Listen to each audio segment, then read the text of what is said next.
সুপ্রিয় শিক্ষার্থীবৃন্দ, আসসালামু আলাইকুম। আশা করি তোমরা পরিবারের সবাইকে নিয়ে ভালো আছো এবং সুস্থ আছো।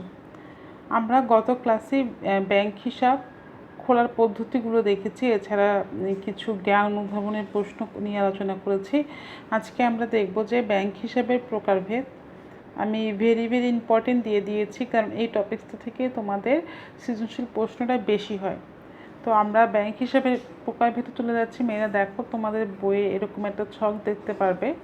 সেই ছকে আমরা মূলত দেখো ব্যাংক হিসাবকে 4টি ভাগে ভাগ করছি: চলতি হিসাব, সঞ্চয়ী হিসাব, স্থায়ী হিসাব, বিশেষ ধরনের হিসাব।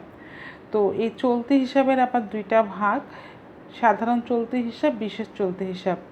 এবং সঞ্চয়ী হিসাবের আবার তোমার হচ্ছে 4টা ভাগ। তো আসো আমরা ধীরে ধীরে এই ভাগগুলো নিয়ে আলোচনা করি। তো প্রথমেই আমরা চলে যাচ্ছি যে চলতি হিসাব কি সেটা দেখার জন্য। দেখো, চলতি হিসাব যে হিসাবের মাধ্যমে ব্যাংক জমাকারীকে কার্য দিবসে যত যত ইচ্ছা টাকা জমা উত্তোলন করার সুযোগ দেয়, তাই চলতি হিসাব। তার মানে যে হিসাবের তুমি একজন হিসাব খুলেছ, তুমি যতবার ইচ্ছা ততবার টাকা জমা দিতে পারবা এবং তুলতে পারবা, যে হিসাবে, সেটাকে আমরা বলছি চলতি হিসাব। এই হিসাবে আমানতকারীকে ব্যাংক থেকে কোনো প্রকার সুদ বা মুনাফা প্রদান করে না। এই ধরনের হিসাব খোলার জন্য ন্যূনতম জমার কোনো আইনগত বাধ্যবাধকতা নেই। তবে সোনালী ব্যাংকের বর্তমানে পক্ষে 5,000 টাকা জমা দিয়ে এ ধরনের হিসাব খুলে থাকে।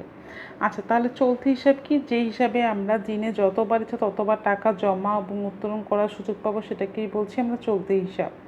এই হিসাবে কোনো সুদ বা মুনাফা নাই। আর হিসাবটা কারা খুলতে পারে? ব্যবসায়ী বা শিল্পপতিরা। তো এক একটা ব্যাংকে এক এক ধরনের টাকা দিয়ে আমাদেরকে এই হিসাবটা খুলতে হয়। তো এখানে আমাদের যে উদাহরণটা দিয়েছে সেটা হচ্ছে সোনালী ব্যাংকের ক্ষেত্রে।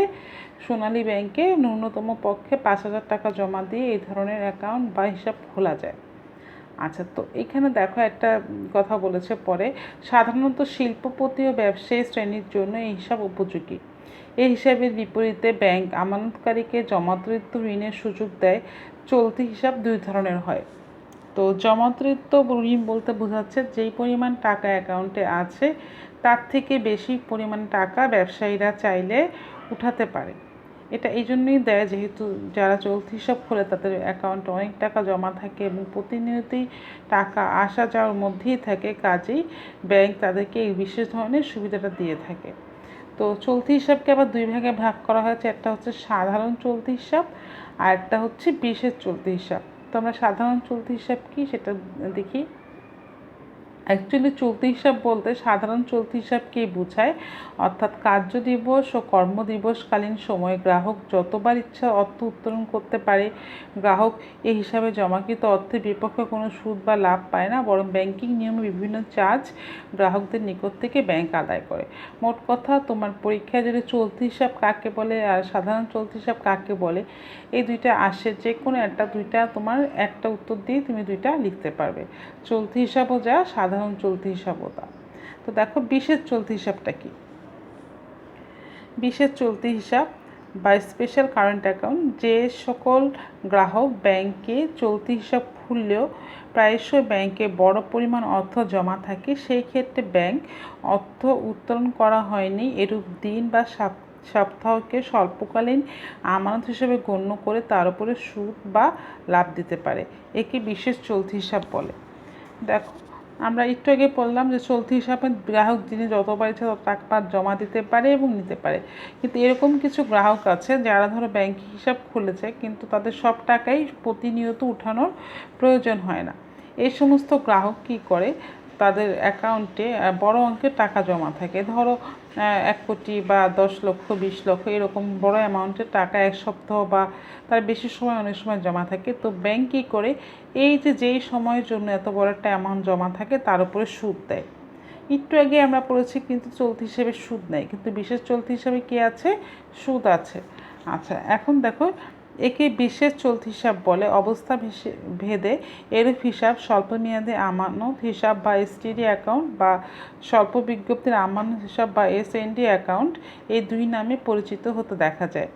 এই হিসাবের বড় সুবিধা হলো সাধারণ চলতি হিসাবের সকল সুবিধার পাশাপাশি এক্ষেত্রে সীমিত আকারে সুদ বা লাভ প্রাপ্তির সুযোগ থাকে। তাহলে উদ্দীপকে আসলে আমরা ধরবো কীভাবে? সাধারণ চলতি হিসাব বা চলতি হিসেবে যাবতীয় সুযোগ সুবিধা থাকবে, এর পাশাপাশি ব্যাংক এই বিশেষ চলতি হিসাবে কি করবে? সীমিত হারে সুদ দেবে। এইটুকুই হচ্ছে আমাদের ডিফারেন্স। এখানে আমরা সীমিত হারে সুদ পাচ্ছি। আচ্ছা, তাহলে আশা করি তোমরা চলতি হিসাবটা বুঝতে পেরেছো। চলতি হিসাবকে আমরা দুইটা ভাগে ভাগ করেছি। এখন আমরা চলে যাচ্ছি সঞ্চয় হিসাবে। সঞ্চয় হিসাব দেখো, ব্যাংকিং লেনদেনের পাশাপাশি সঞ্চয়ের উদ্দেশ্যে ব্যাংকে যে হিসাব খোলা হয় তাই সঞ্চয় হিসাব। এই হিসাব প্রধানত দু ধরনের হয়, সাধারণ সঞ্চয় হিসাব ও অন্যান্য সঞ্চয় হিসাব। নিম্নে এদের সম্পর্কে সংক্ষেপে আলোচনা করা হলো। তাহলে দেখো, সঞ্চয় হিসাবও আবার দুই ভাগে ভাগ করেছে, সাধারণ সঞ্চয় হিসাব এবং অন্যান্য সঞ্চয় হিসাব। প্রথমে আমরা দেখে নিই সাধারণ সঞ্চয় হিসাব কী। যে হিসাবে দিনে যতবার খুশি টাকা জমা দেওয়া গেলেও কিছু বাধ্যবাধকতার ভিতর থেকে টাকা উত্তোলন করতে হয় তাকে সাধারণ সঞ্চয় হিসাব বলে। এরূপ হিসাব খোলার ক্ষেত্রে ন্যূনতম জমার বিষয়ে কোনো বাধ্যবাধকতা নেই। সোনালী ব্যাংকের শাখাগুলোতে ন্যূনতম পক্ষে 1000 টাকা জমা দিয়ে এরূপ হিসাব খোলা যায়। অবশ্য গ্রামে 10 টাকা দিয়ে কৃষক ও দুস্থদের হিসাব খোলার বিষয়ে বিশেষ নির্দেশ কেন্দ্রীয় ব্যাংকে রয়েছে। স্বল্প স্থায়ী আয়ের ব্যক্তিদের জন্য এই হিসাব বিশেষ উপযোগী। এই হিসাবের আমানতকারীকে ব্যাংক সুদ বা লাভ প্রদান করে। তাহলে দেখো, এখানে কতগুলো বিষয় আমাদের মনে রাখতে হবে। সাধারণত সঞ্চয় হিসাব কোনগুলো? যে হিসাবগুলো আমরা পার্সোনাল লাইফে খুলে থাকি। ধরো তোমার বাবা যে হিসাবটা খুলেছে বা তোমার ফ্যামিলি মেম্বাররা সাধারণত যে হিসাবটা খুলে থাকে সেটাই আসলে সঞ্চয় হিসাব। তো এই হিসাবে আমরা সুদ পাবো। এখানে একটা ন্যূনতম টাকা জমা দিয়ে আমাদের অ্যাকাউন্টটা খুলতে হবে। এটা ব্যাংক ভেদে এই অ্যামাউন্টের পরিমাণ তোমার ভেরি করে। আর এখানে তুমি দিনে যতবার ইচ্ছে টাকা জমা দিতে পারবা, কিন্তু তোলার ব্যাপারে সাধারণত দিনে 2বারে বেশি তোলা যায় না, কিন্তু অনেক অনেক ক্ষেত্রে এখন এই ধরনের নিয়ম শিথিল করা হয়েছে। তো এখন দেখো, অন্য অন্য সঞ্চয় হিসাব কি। সাধারণ সঞ্চয় হিসাব ছাড়াও ব্যাংক বিভিন্ন পেশাজীবী ও ক্ষুদ্র ক্ষুদ্র সঞ্চয়ীদের সঞ্চয় উদ্বুদ্ধ করার জন্য অন্যান্য বিভিন্ন ধরনের সঞ্চয় হিসাব খোলার সুযোগ দেয়। এই ধরনের হিসাবকে নিম্ন ধরনের হতে পারে। তাহলে আমরা সাধারণের মধ্যে সবগুলো ফেললাম, আর অন্যান্যগুলোর মধ্যে কি, যেগুলো বিশেষ বিশেষ কাজের জন্য খোলা হচ্ছে। তো প্রথমেই দেখো, গৃহ সঞ্চয় হিসাব, family or home savings account. যে হিসাবের মাধ্যমে ব্যাংক গ্রাহকদের বাসগৃহে প্রতীকী ব্যাংক যেমন মাটির ব্যাংক, কৌটা ইত্যাদি সঞ্চয়ের জন্য সরবরাহ করে এবং একটি নির্দিষ্ট সময় অন্তর গৃহ থেকে তা সংগ্রহ করে এনে গ্রাহক হিসাবে জমা করে, তাকেই গৃহ সঞ্চয় হিসাব বলে। মোট কথা, গৃহে একটা টাকা বা তোমার অর্থ সঞ্চয়ের জন্য একটা মাটির ব্যাংক বা কৌটাই জাতীয় কিছু, বা সেটা কোনো ব্যাগও হতে পারে, এরকম কোনো পার্স ব্যাগ এই ধরনের কিছু হতে পারে, সেখানে ব্যাংক টাকা রাখার জন্য দেয়। ধরো একটা নির্দিষ্ট সময়, সেটা হতে পারে 1 সপ্তাহ বা 15 দিন বা 10 দিন পরে ব্যাংক সেই টাকাটা এনে ব্যাংকে জমা করতে বলে। তো এই ধরনের সঞ্চয়কে আমরা বলছি গৃহ সঞ্চয় হিসাব। এরপরে দেখি স্কুল সঞ্চয় হিসাব। স্কুল পর্যায়ে ছাত্রছাত্রীদের সঞ্চয় উদ্বুদ্ধ করার জন্য ব্যাংক এই বিশেষ ধরনের সুযোগ দেয়, তাদেরকে স্কুল সঞ্চয় হিসাব বলে।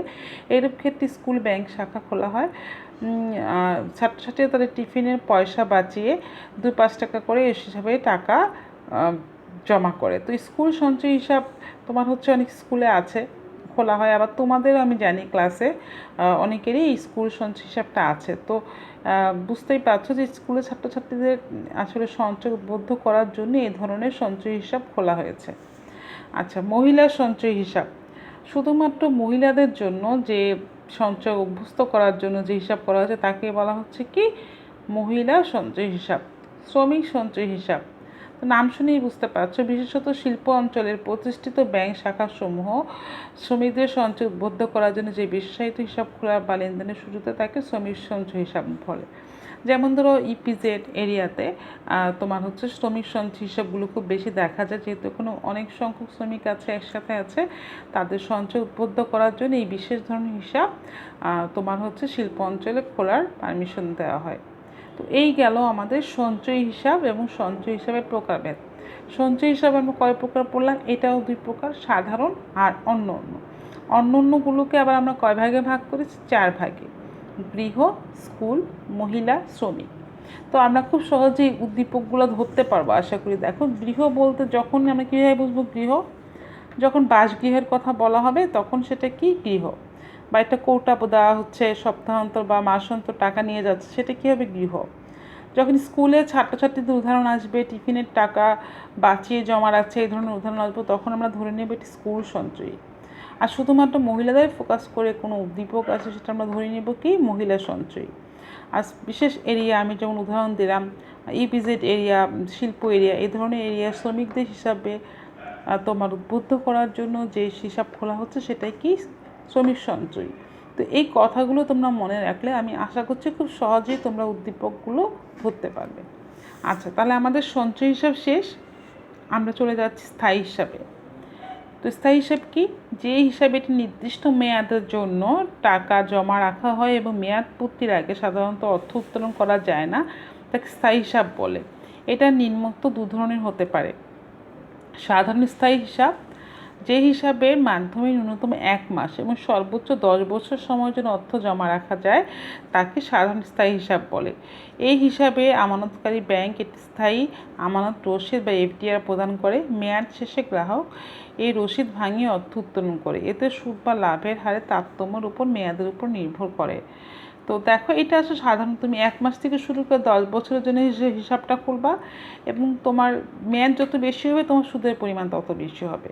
তো এই ধরনের তোমার হিসাব যেটা স্থায়ীভাবে আমরা টাকা, সেটাকে আমরা বলছি সাধারণ স্থায়ী হিসাব। আর বিশেষ স্থায়ী হিসাব, আমরা সবাই জানি যে স্থায়ী হিসাবে হুট করে টাকা তোলা যায় না, বা তুললেও আমরা আর মুনাফাটা যে হারে পাওয়ার কথা ছিল সেটা পাবো না। কিন্তু বিশেষ স্থায়ী মেয়াদি সঞ্চয় স্থায়ী হিসাবে সেই সুবিধাটা আছে। দেখো কি বলেছে, যে জমা 7 দিনের নোটিশে বা অনুরূপ কোনো নির্দিষ্ট সময়ের নোটিশে পরিশোধ করা হয় এবং ব্যাংক নির্দিষ্ট হারে সুদ প্রদান করে, তাকে বিশেষ মেয়াদি স্থায়ী হিসাব বলে। তার মানে যেটা বললাম যে তুমি 7 দিনের নোটিশ দিয়ে ওই হিসাবটাকে ক্লোজ করতে পারবা। তো এই হলো আমাদের স্থায়ী হিসাব। স্থায়ী হিসাবও 2 প্রকার, সাধারণ, বিশেষ। সাধারণটাতে একদম নির্দিষ্ট মেয়াদ পর্যন্ত তোমাকে টাকা রাখতে হবে, দেন তুমি সুদ বা লাভ পাবা, যেটা তোমার সাথে কমিটমেন্ট ছিল। কিন্তু বিশেষ মেয়াদে স্থায়ী হিসাবে তুমি 7 দিনের নোটিশে ওই হিসাবটাকে তোমার হচ্ছে ক্লোজ করতে পারবা। সেই ক্ষেত্রে তুমি কি পাবা? সুদ পাবা। তো এই হচ্ছে তোমার বিষয়টা। আর একটা কথা, এটা বিশেষ মেয়াদি স্থায়ী হিসাবে কোনো নির্দিষ্ট সময় থাকে না। মানে তুমি এটাকে 1 বছরে রাখবা, নাকি 2 বছরে রাখবা, নাকি 10 বছর রাখবে, এরকম কোনো সময় নির্দিষ্ট থাকে না। তুমি শুধু ব্যাংককে একটা নোটিশ দিবা 7 দিন পূর্বে যে আমি আমার টাকাটা ভাঙিয়ে ফেলতে চাচ্ছি। এটাই হলো আমাদের বিশেষ মেয়াদি স্থায়ী হিসাব। তো এই গেল হচ্ছে আমাদের তোমার হচ্ছে যে 3 ধরনের হিসাবের প্রকারভেদ। তো আজকে আমি তোমাদের এইটুকুই পড়াবো এবং বাসায় এইটুকুই পড়া দিব। কি চলতি হিসাব কি, চলতি হিসাবের প্রকারভেদ, সঞ্চয় হিসাব কি, সঞ্চয় হিসাবের প্রকারভেদ, স্থায়ী হিসাব কি, স্থায়ী হিসাবের প্রকারভেদ। তো এই 3টা তোমরা খুব ভালো করে পড়বে। আমি আগামী ক্লাসে ইনশাআল্লাহ তোমাদের বিশেষ ধরনের হিসাব যেটা, সেটা নিয়ে আলোচনা করব। তো সবাই ভালো থেকো, সুস্থ থেকো এবং নিরাপদে থেকো। আল্লাহ হাফেজ।